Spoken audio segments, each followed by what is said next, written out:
बच्चों, मैं हूँ आपकी हिंदी टीचर अंजू मैडम और मेरे क्लास में आप सभी बच्चों का हार्दिक स्वागत है। बच्चों, हम लोग साहित्य सागर पुस्तक को पढ़ रहे हैं। यह पुस्तक आईसीएसई बोर्ड द्वारा निर्धारित की गई है क्लास 9 और 10 के लिए। इस पुस्तक के पद्य भाग से हम लोग सूर के पद को पढ़ रहे हैं। आज हम लोग सूर के तीसरे पद को पढ़ेंगे। इस पद को पढ़ाने से पहले मैं आप लोगों को ये बता देना चाहती हूँ कि मैंने कबीर की साखी, तुलसीदास के विनय के पद पर जो वीडियो बनाया है, उन सभी वीडियो का लिंक जो है डिस्क्रिप्शन बॉक्स में दे दिया गया है। इसके साथ ही साथ सूर के 2 पद के वीडियो का लिंक भी डिस्क्रिप्शन बॉक्स में दिया हुआ है।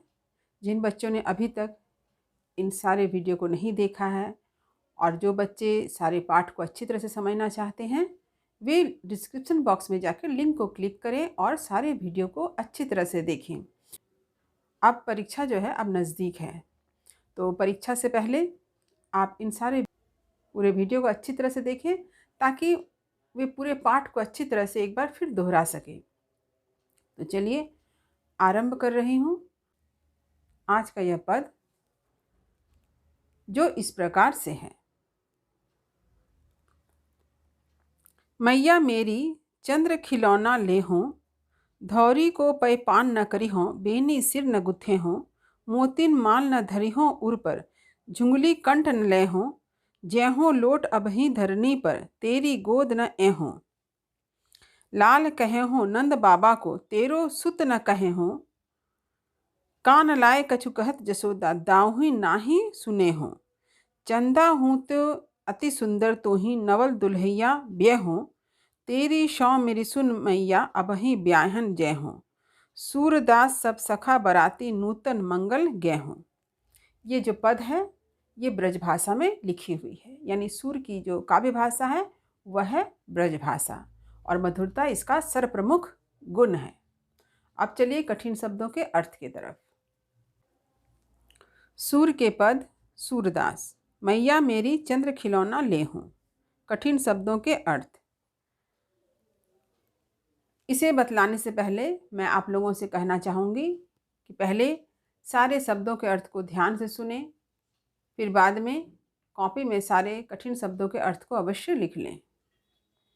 मैया यानी माँ, चंद्र यानी चांद, लेहो यानी लूंगा, धौरी एक गाय, गाय का ही नाम था धौरी, पै यानी दूध, पान मने पीना, करिहो यानी करूँगा, बेनी यानी चोटी, गुथेहो यानी गूथना, माल यानी माला हार, धरिहो मने धारण करना, उर यानी हृदय यानी गले में, झुंगली एक माला को ही कहा गया है।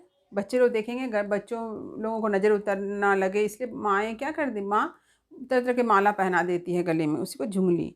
कंठ यानी गले, लोट यानी लेट जाना, धरनी यानी धरती, लाल पुत्र को कहा गया है, सुत बने भी पुत्र होता है, कछु यानी कुछ, दावही यानी बलराम, ये कौन थे, श्री कृष्ण के बड़े भाई का नाम है, सुनेहो यानी सुनना, सुनाना, कहना, तो ही यानी तुम्हारी, नवल यानी नई, दुल्हिया यानी दुल्हन, ब्याहो यानी विवाह कराना, सौ मतलब सौगंध शपथ, अबही यानी अभी, ब्याहन यानी विवाह करने, जयहो मने जाना, सखा यानी मित्र, नूतन यानी नया, मंगल यानी मंगल गीत, शुभ गीत जो होते हैं, खुशी का गीत जो होता है, गेहूँ मने गाएंगे।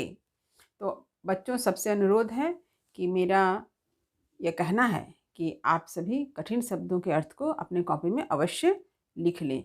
इससे यह फ़ायदा होगा कि आप शब्दों की बनावट से परिचित होंगे, आपको लिखने का अभ्यास होगा, आपकी हैंडराइटिंग सुंदर होगी और परीक्षा में जो है कभी कहीं किसी तरह की गलती भी नहीं होगी।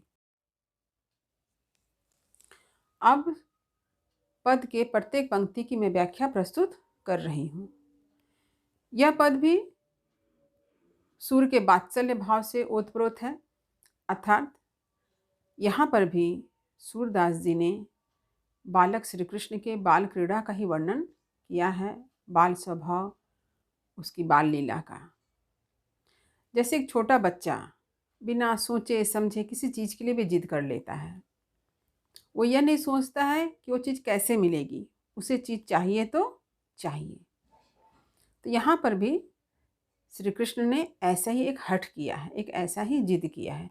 तो उनका जिद किसके लिए है? देखिए, वो अपनी माँ से किस चीज़ के लिए जिद करते हैं? मैया मेरी, मेरी माँ, चंद्र खिलौना ले हूँ, मुझे खिलौना चाहिए। किंतु वो खिलौना क्या है? चांद का खिलौना, यानी मुझे चांद ही खिलौना में चाहिए। बालक श्री कृष्ण जो है चांद को ही पाने का हठ करते हैं। माँ से कहते हैं मुझे ही चांद ला कर दो।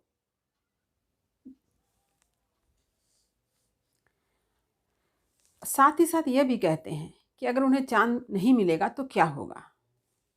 धौरी को पै पान न करी हूँ, कि वो गाय का दूध नहीं पिएंगे। धौरी का पै, धौरी गाय थी, तो मैं गाय का दूध नहीं पीऊँगा। पै यानी दूध।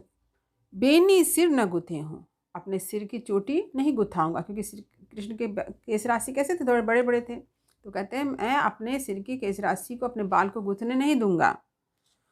मोतिन माल न धरी हूँ उर पर, अपने गले पर मोती की माला धारण नहीं करूँगा। झुंगली कंठ न ले हूँ, अपने गले में किसी भी प्रकार का माला नहीं ग्रहण लगाऊंगा या पहनूंगा। तो यहाँ पर मैंने आपको बताया कि माँ जो होती है वो अपने बच्चे को बुरी नज़र से बचाने के लिए क्या करती है? तरह तरह के चीज़ों का माला जो है अपने बच्चे के गले में डाल देती है ना। कभी किसी में ताबीज होता है, तो कहीं बगनखा होता है, इत्यादि।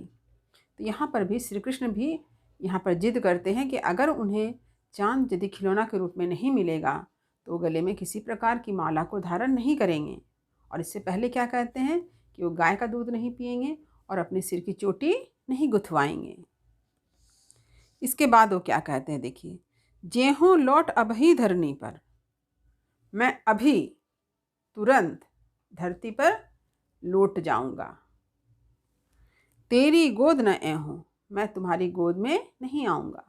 अपनी माँ से कहते हैं कि मैं तुम्हारी गोद में नहीं आऊँगा, मैं क्या करूँगा? ज़मीन में लौटूंगा। आपने देखा होगा कि साधारणतः छोटे छोटे बच्चे लोग क्या करते हैं, जब किसी चीज़ को पाना रहता है, जिद करते हैं, तो क्या करते हैं? ज़मीन में सो जाते हैं, ज़मीन में गिरते हैं और धूल में अपने शरीर में लोट पोट कर हो जाते हैं ना एकदम।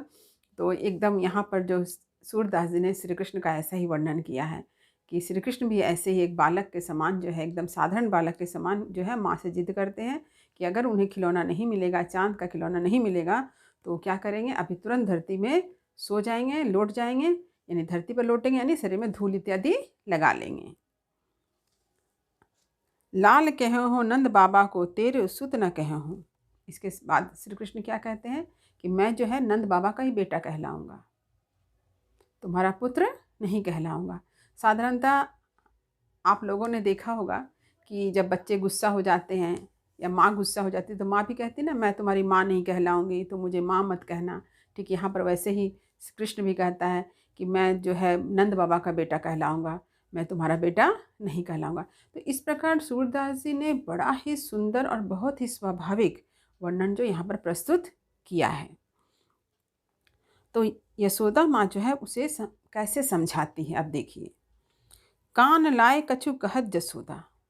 तो यशोदा माँ जो होती है वो बालक श्री कृष्ण को बुलाती है और उसके कान में कुछ कहती है। कान लाए मैंने उसके कान में के करीब जा कर के उसे कुछ कहती है। क्या कहती है? दाव ही नहीं सुने, मैं जो तुम्हें कह रही हूँ वो तुम बड़े भाई को मत सुनाना, बलराम को मत बतलाना। चंदा हूँ ते अति सुंदर तो ही। और माता यशोदा कहती है कि चांद से भी अधिक ज़्यादा सुंदर मैं क्या करूँगी? नवल दुल्हैया ब्याह हूँ, मैं तुम्हारी दुल्हन लाऊंगी। चांद से भी अधिक सुंदर तुम्हारी दुल्हन लाऊंगी और उससे तुम्हारा ब्याह कराऊंगी, तुम्हारा विवाह करा दूंगी। तेरी सौ मेरी सुन मैया। और माता यशोदा श्री कृष्ण कहती है कि मैं सौगंध खाकर कहती हूँ, सुन मैया। माँ कहा गया है। जैसे हम लोग साधारणतः क्या कहते हैं, देखिएगा, लोग अपनी बेटी को माँ कह के पुकारते हैं ना, तो यहाँ पर वही संबोधन है कि प्यार से दुलार से जो है यहाँ पर ये संबोधन मैया कहा गया है। यशोदा जो है श्री कृष्ण को मैया शब्द कह रही हैं। अभी ब्याहन जो हो, हम लोग अभी तुरंत ही तुम्हारी विवाह के लिए जाएंगे। सूरदास सब सखा बराती। और सूरदास जी कहते हैं जितने भी मित्र हैं तुम्हारे यशोदा का कहना है कि जितने भी श्री कृष्ण के मित्र हैं वे सभी क्या होंगे, बारात में जाएंगे, सभी बाराती होंगे, नूतन मंगल गेहूँ, और वे सभी क्या है, मंगल गान गाएंगे, नए मंगल गीत गाते चलेंगे। और इस प्रकार यशोदा माँ श्री कृष्ण को क्या करती है, मना लेती है। तो यहाँ पर जो है श्री कृष्ण के हठ का जो वर्णन सूरदास जी ने प्रस्तुत किया है, ये बहुत ही स्वाभाविक है, क्योंकि हम अपने घरों में भी देखते हैं कि हमारे घर के छोटे बच्चे जो हैं वो कभी किसी वस्तु को पाने के लिए क्या करते हैं, जिद कर जाते हैं। तो हमें क्या करना पड़ता है, तरह तरह से उन्हें मनाना पड़ता है ताकि वो अपनी जिद को भूल जाएं। इसी प्रसंग में मैं आप लोगों को एक कहानी सुनाती हूँ। आप कहानी को सुनिए कि एक बार जो है अकबर का पुत्र यानी सलीम, वो क्या किया, रास्ते में एक हाथी जा रहा था। तो उस हाथी को देखा तो उसने कहा कि मुझे जो है एक गिलास में हाथी चाहिए। अब सब परेशान हो गए कि एक विशालकाय हाथी को एक छोटे से कांच के गिलास में कैसे रखा जाए, ये तो बड़ा ही असंभव कार्य है। सभी परेशान थे, अकबर तो परेशान हो ही गया कि तो बच्चा का जिद है, सलीम की जिद है। अब बच्चे तो कुछ भी जिद कर लेते हैं। तब क्या होता है, ये सारी समस्या जो है बिरबल के सामने जाती है। तब बिरबल को हम लोग सभी जानते हैं, वे बड़े काफ़ी सूझबूझ के पक्के हैं। तो उन्होंने क्या किया, सलीम से कहा कि मैं तुम्हारे लिए वो खिलौना ज़रूर लाऊंगा, यानी हाथी को ग्लास में भर के लाऊंगा। और उसने क्या किया, एक मिट्टी का छोटा सा हाथी को लेकर ग्लास में डाला और उसे सलीम के सामने रख दिया। सलीम तो बच्चा है, वो इसे पाकर खुश हो गया। तो ठीक यहाँ पर भी इसी तरह की कुछ बातें हैं कि श्री कृष्ण जो है चाँद को खिलौना के रूप में पाना चाहते हैं, लेकिन ये तो बड़ा ही असंभव है। तो इसीलिए यशोदा माँ ने उसके जिद को ख़त्म करने के लिए कहती है कि तुम्हें मैं चाँद से सुंदर लड़की ला कर दूँगी और उससे मैं तुम्हारा ब्याह रचाऊँगी, यानी मैं चाँद से भी सुंदर लड़की से तुम्हारा ब्याह कर दूँगी, और यह बात किसी से ना कहना। देखिए, यह जो बात कही जा रही है ये बच्चों में बड़ा काम करता है। इस तरह की बात है, जैसे आप किसी बच्चे को मनाना चाहते हैं तो आप बच्चे को सिर्फ यही बात कहिए कि मैं जो तुम्हें कह रहा हूँ इस बात को किसी से ना कहना। तो वो बच्चा बड़ा खुश हो जाता है, क्योंकि उसे ऐसा लगता है कि ये सारी बातें सिर्फ मुझसे कही जा रही है, कोई इसमें भागीदार नहीं है। तो बच्चे इस क्षेत्र में क्या होता है, आपकी बात मान लेते हैं। तो यशोदा माँ ने भी इसी बाल मनोविज्ञान का सहारा लिया है। तो उम्मीद करती हूँ इस पद का अर्थ आपको अच्छी तरह से समझ में आ गया होगा। अगर कहीं कुछ दिक्कत हुई हो समझने में, तो जैसा मैंने कहा है आपसे हमेशा कि आप अपने प्रश्न जो है कमेंट बॉक्स में टाइप करके मुझ तक भेजें, ताकि मैं आपके प्रश्न का जवाब दे सकूं। वीडियो को लाइक करें, शेयर अवश्य करें। जो बच्चे नए हैं वे चैनल को सब्सक्राइब करना ना भूलें, ताकि नए वीडियो का नोटिफिकेशन उन तक तुरंत मिल सके।